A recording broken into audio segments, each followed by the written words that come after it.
اعوذ باللہ من الشیطان الرجیم بسم اللہ الرحمن الرحیم ربی یسر ولا تعسر وتمم بالخیر۔ تاریخ طبری جلد دوم کا مطالعہ کر رہے ہیں۔ آج کی ایپیسوڈ میں مالک بن نضر کا ذکر، مضر، ربیہ، ایاد اور انمار کی عجیب ترین ذہانت، اس کے بارے میں بات کریں گے۔ سب سے پہلے آپ سے ریکویسٹ ہے کہ اگر آپ نے ابھی تک اس چینل کو سبسکرائب نہیں کیا اسے سبسکرائب کریں، لائک کریں، شیئر کریں اور بیل آئیکن لازمی پریس کریں تاکہ آپ کو ہر نئی آنے والی ویڈیو کا نوٹیفیکیشن موصول ہو سکے۔ مالک بن نضر، اس کی ماں اقرشہ بنت عدوان تھی۔ یہ عدوان ہشام کے قول کے مطابق حارث بن عمر بن قیس بن ایلان ہے۔ یہ بھی بیان کیا گیا ہے کہ اس عورت کا اصل نام تو عاتکہ تھا، البتہ لقب اقرشہ تھا۔ یہ بھی بیان کیا گیا ہے کہ اس کی ماں ہند بنت فہم بن عمر بن قیس بن ایلان ہے۔ مالک کے دو بھائی اور تھے، ایک یخلد۔ یہ خاندان بنو عمر بن الحارث بن مالک بن کنانہ میں داخل ہو گیا اور قریش کے حلقے سے خارج ہو گیا۔ دوسرے بھائی کا نام تھا سلط تھا، اس کی کوئی اولاد باقی نہیں۔ یہ بیان کیا گیا ہے کہ قریش کو یہ نام قریش بن بدر بن یخلص بن حارث بن یخلد بن نضر بن کنانہ کی وجہ سے ملا، اور اس کی وجہ یہ تھی کہ بنو نضر کے تجارتی قافلے جب آتے تو عرب کہتے کہ قریش کا قافلہ آیا۔ ارباب سیر نے یہ بات کہی ہے کہ یہ قریش بنو نضر کا سفر میں رہنما اور ان کے سامان خط و نوش کا منتظم ہوتا تھا۔ قریش اور بدر کی وجہ تسمیہ میں مختلف توجیحات۔ اس کا ایک بیٹا بدر تھا، اسی نے بدر کو کھدوایا ہے اور اسی کے نام سے وہ کنواں بدر مشہور ہوا۔ ابن کلبی کہتا ہے کہ قریش کے معنی حسب و نسب لکھنے کا رجسٹر ہے۔ یہ نہ کوئی آدمی ہے، نہ کسی کا باپ ہے، نہ ماں، نہ مربی، نہ مربیہ۔ دوسرے ارباب سیر کہتے ہیں کہ بنو نضر بن کنانہ کا نام قریش اس وجہ سے ہوا کہ ایک دن نضر بن کنانہ اپنی قوم کے جانوروں کے بارے میں آیا۔ جو لوگ وہاں تھے ان میں کسی نے دوسرے سے کہا کہ نضر کو دیکھو، وہ ایک بڑا زبردست اونٹ معلوم ہوتا ہے۔ یہ بھی کہا گیا ہے کہ قریش کا یہ نام ایک بحری جانور کے نام پر رکھا گیا ہے جسے کش کہتے ہیں، جو تمام دوسرے بحری جانداروں کو کھا لیتا ہے، اور چونکہ وہ بحری جانوروں میں سب سے زیادہ قوی اور طاقتور ہے، اس لیے بنو نضر بن کنانہ کو اس سے مشابہت دی گئی۔ یہ بھی بیان کیا گیا ہے کہ چونکہ نضر بن کنانہ لوگوں کے حالات کی تفتیش کر کے اپنے مال سے ان کی حاجت پوری کرتا تھا، اور قریش کے معنی ان کے بیان کے مطابق تفتیش کے ہیں، اور اس کے بیٹے بھی حاجیوں کے حالات کی تفتیش کر کے اپنی استطاعت کے مطابق ان کی حاجت براری کرتے تھے، اس وجہ سے ان کا یہ لقب ہوا۔ انہوں نے قریش کے معنی جو تفتیش کے دیے ہیں، اس پر وہ کسی شاعر کا یہ شعر شہادت میں پیش کرتے ہیں: ایوہ الناطق المکرشھن عند عمر فہل لہن انتہا۔ ترجمہ: اے شخص جو ہمیں عمر کے ہاں دریافت کر رہا ہے، کچھ ہماری محبوباؤں کی بھی خبر ہے؟ یہ بھی کہا گیا ہے کہ نضر بن کنانہ کا نام ہی قریش تھا۔ یہ بھی بیان کیا گیا ہے کہ جب تک قصی بن کلاب نے تمام بنو نضر بن کنانہ کو یکجا جمع نہ کر دیا، یہ بدستور بنو نضر ہی کہلاتے رہے۔ تو جب سب جمع ہو گئے تو اب ان کو اس لیے قریش کہا جانے لگا کہ مجمع میں تکرش ہے۔ اس بنا پر عرب کہنے لگے تخرج بنو نضر، یعنی تمام بنو نضر جمع ہو گئے۔ یہ بھی کہا گیا ہے کہ بنو نضر کو قریش اس لیے کہا گیا کہ اب انہوں نے غارت گری چھوڑ دی۔ ایک مرتبہ عبد الملک بن مروان نے محمد بن جبیر بن مطعم سے دریافت کیا کہ قریش کا یہ نام قریش کس وقت ہوا۔ اس نے کہا کہ جب انتشار کے بعد تمام قریش حرم میں جمع ہوئے تو قریش کہلائے، اور یہ اجتماع تکرش ہے۔ عبد الملک نے کہا میں نے یہ بات نہیں سنی، مجھے تو یہ معلوم ہے کہ قصی کو کرشی پکارا جاتا تھا اور اس سے پہلے قریش کا یہ نام نہیں تھا۔ ابو سلمہ بن عبد الرحمن بن عوف سے مروی ہے کہ جب قصی نے حرم آ کر اس پر اپنا قبضہ و تسلط قائم کیا اور بہت سے مفید اور نیک کام کیے، اسے کرشی کہنے لگے۔ سب سے پہلے اسی کا یہ نام ہوا۔ ابو بکر بن عبید اللہ بن ابی جہم سے مروی ہے کہ نضر بن کنانہ کو کرشی کہتے تھے۔ محمد بن عمر کہتا ہے کہ جب قصی نے مزدلفہ میں وقوف کیا، اس نے وہاں آگ کے الاؤ روشن کیے تاکہ جو لوگ عرفہ سے چلے وہ اسے دیکھ لیں۔ چنانچہ ایام جاہلیت میں عرفہ والی رات میں یہ آگ برابر جلائی گی۔ ابن عمر سے روایت ہے کہ رسول اکرم صلی اللہ علیہ وسلم، ابو بکر، عمر اور عثمان رضوان اللہ علیہ مجمعین کے عہد میں بھی یہ آگ روشن کی جاتی تھی۔ محمد بن عمر کہتا ہے کہ آج تک یہ روشن کی جاتی ہے۔ نضر بن کنانہ، اس کا اصل نام قیس ہے۔ اس کی ماں برہ بنت مر بن ادبن تانجہ ہے۔ اس کے دوسرے حقیقی بھائی نذیر، مالک، ملکان، عامر، حارث، عمر، سعد، اوف، غنم، محرمہ، جرول، غزوان اور ہدال تھے۔ اس کا الاتی بھائی عبد منات تھا۔ اس کی ماں فقیہ تھی۔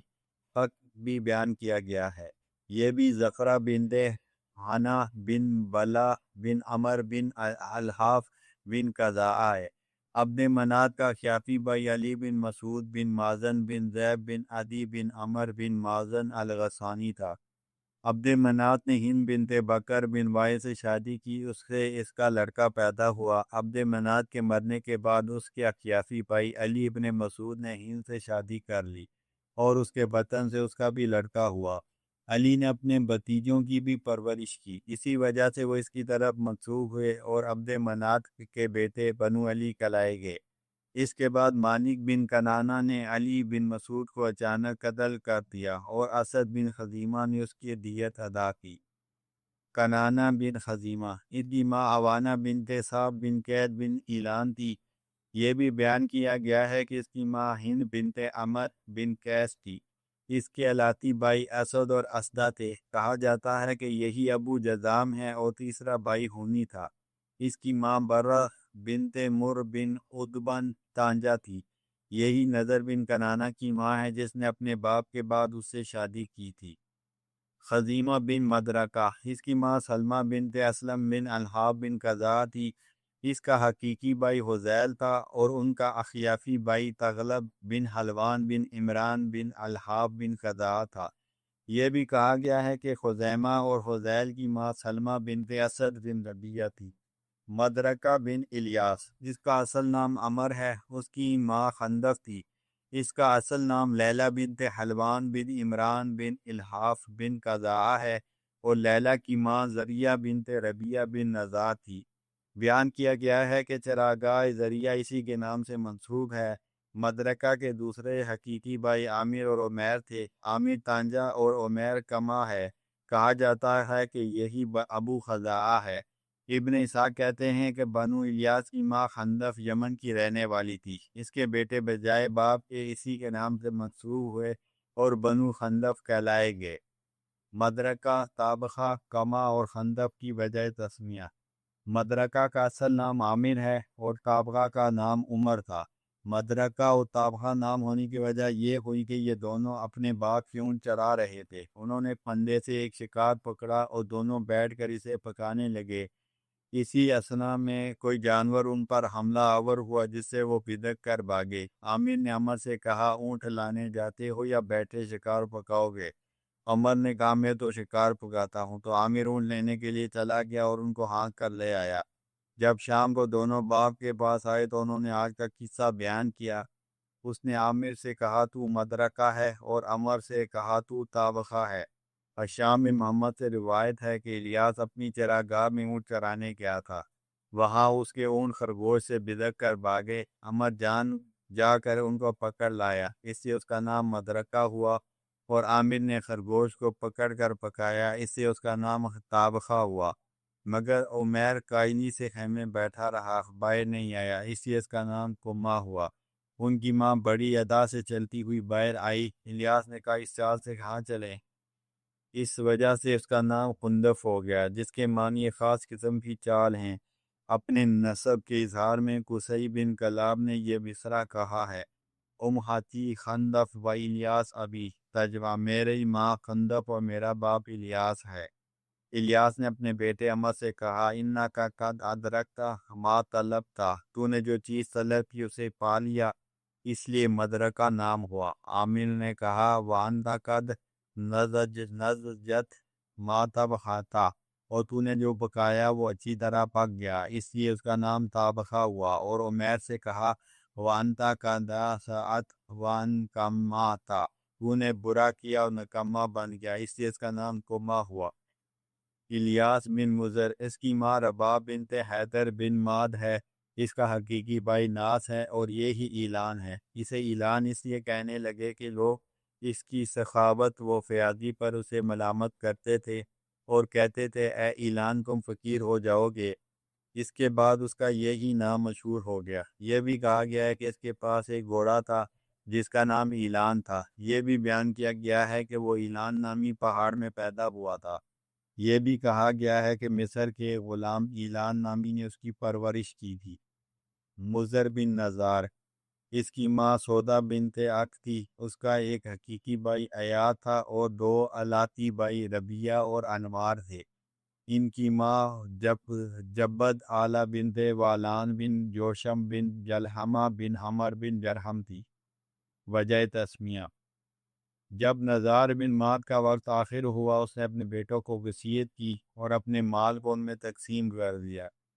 اپنے بیٹوں کو مخاطب کر کے کہا کہ یہ خیمہ جو سست چمڑے کا تھا اور اس طرح کا دوسرا مال یہ ربیہ کا ہے، چونکہ اسے سیاہ گھوڑا ملا اس لیے اس کا نام ربیۃ الفرس ہوا، اور یہ خادم اور اس کے مشابہ میرا جو مال ہے وہ ایاد کا ہے، یہ برے رنگ کا تھا۔ چنانچہ ایاد نے ابلک جانور اور کھرکھسی بھیڑ بکریاں لے لی۔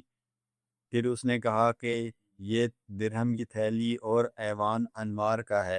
اگر اس تقسیم کو امنی جامہ پہنانے میں تم کو کوئی دقت پیش آئے اور تمہارے درمیان اختلاف رونما ہو تو تم اس کے تصویہ کے لیے اپنی الجرہمی کے پاس جانا، وہ تصویہ کر دے گا۔ ان میں اس بارے میں اختلاف رائے ہوا اور وہ آفی کے پاس جانے کے لیے چلے۔ مضر، ربیہ، حیاد اور انمار کی عجیب ترین ذہانت۔ اثنائے راہ میں مضر نے کہیں کچھ گھاس چری ہوئی دیکھی۔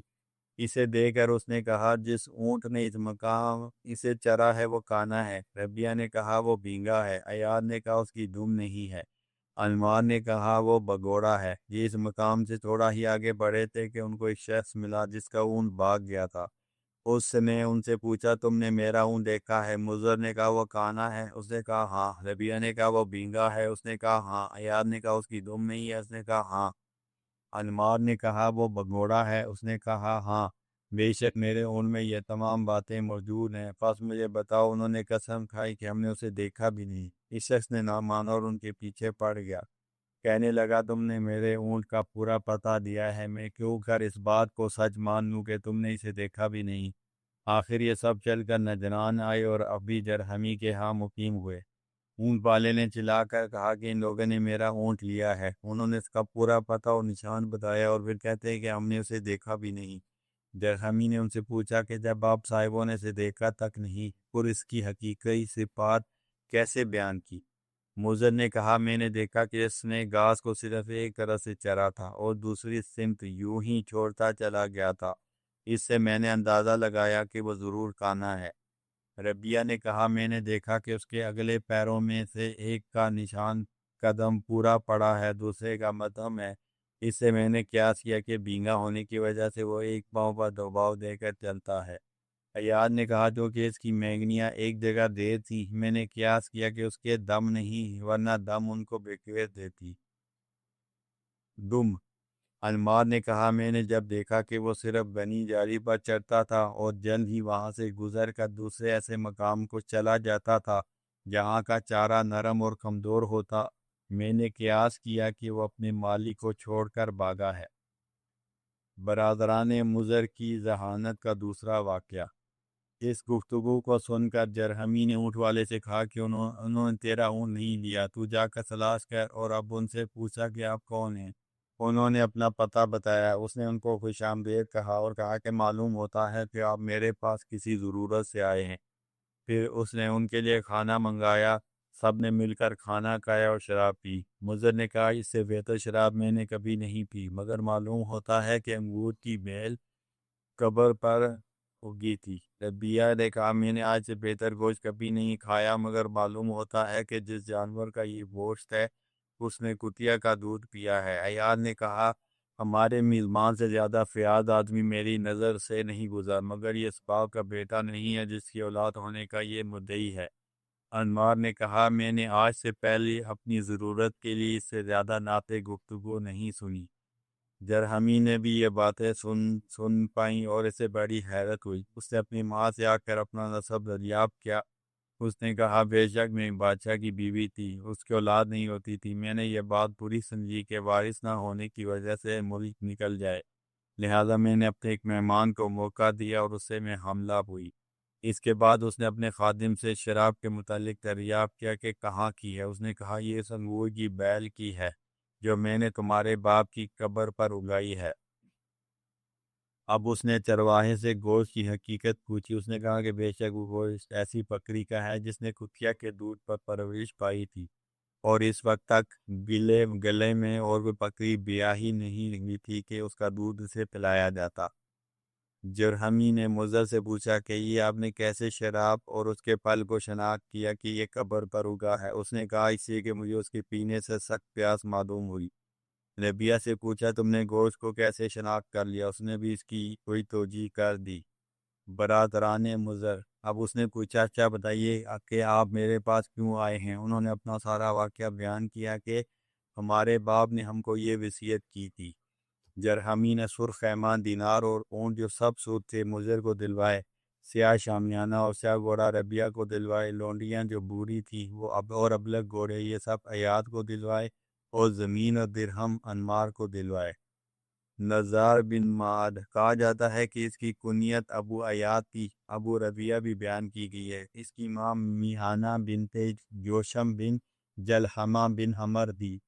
اس کے دوسرے حقیقی بھائی کیس، کناسہ، سنام، ہیدان، ہیدا، خیادہ، جنید، جنادہ، کہم، عبید الرما، عرف، اوف، شک اور قضا تھے۔ اسی سے معد کی کنیت تھی اور کئی ایک اس کی زندگی میں مر چکے تھے۔ معد بن عدنان، اس کی ماں معدد بنت الہم تھی۔ کہا جاتا ہے کہ یہ الہم جلحب بن جدریس کا بیٹا ہے۔ یہ بھی کہا جاتا ہے کہ یہ تسم کا بیٹا ہے، اور یہ بھی کہا گیا ہے کہ یہ توسم کا بیٹا ہے جو یکشان بن ابراہیم خلیل الرحمن کی اولاد میں سے تھا۔ معاد کے حقیقی بھائی، ایک بھائی دیت تھا، یہی عقیبی کہلاتا ہے۔ یہ بھی بیان کیا گیا ہے کہ سلسلہ یوں ہے، عق ابن دیت ابن عدنان، ایک بھائی عدنان بن عدنان تھا۔ عدن وغیرہ شہروں کی وجہ تسمیہ، بعض اہل انصاف کا خیال ہے کہ یہ عدن کا مالک ہوا اور اسی کے نام سے وہ شہر مشہور ہوا۔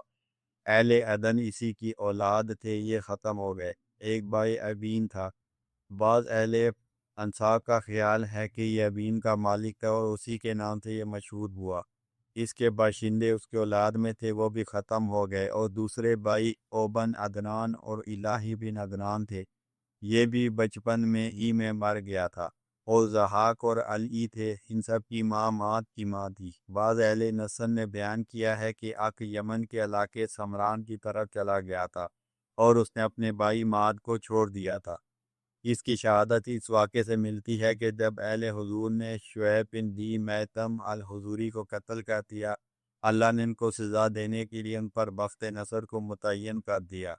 ارمیہ اور برخیہ برآمد ہوئے، انہوں نے معاذ کو اپنے ساتھ سوار کر لیا، اور جب لڑائی ختم ہوئی تو انہوں نے معاذ کو مکے واپس بھیج دیا۔ اس نے یہاں آ کر دیکھا کہ اس کے بھائی اور چچا جو عدنان کے بیٹے تھے وطن چھوڑ کر یمن کے قبائل میں جا ملے ہیں، اور انہی میں انہوں نے بیعت کر لی ہیں، کیونکہ بنو عدنان درہم کی اولاد میں تھے۔ اس وجہ سے یمنیوں نے ان کے ساتھ مہربانی اور شفقت کا سلوک کیا۔ اس واقعے پر کسی شاعر کے یہ شعر شہادت بھی میں پیش کیے گئے ہیں۔ ترک ندید اخوتنا واقع الى سرمانی فن طلب و سراء وکان من بنی عدنان حتی اضاء الامر بینہم فضاء۔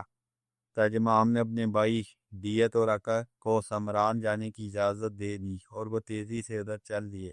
وہ بنو عدنان تھے، مگر جب انہوں نے اپنی بات آپس میں خراب کر لی تو ان کی بات بگڑ گئی۔ عدنان بن عدو، اس کے دو الاتی بھائی بنت اور عمر تھے۔ معد بن عدنان تک ہمارے نبی صلی اللہ علیہ وسلم کے نسب میں کسی نسب کے عالم کو کوئی اختلاف نہیں ہے، اور وہ اسی طرح ہے جس طرح کہ ہم اوپر بیان کر چکے ہیں۔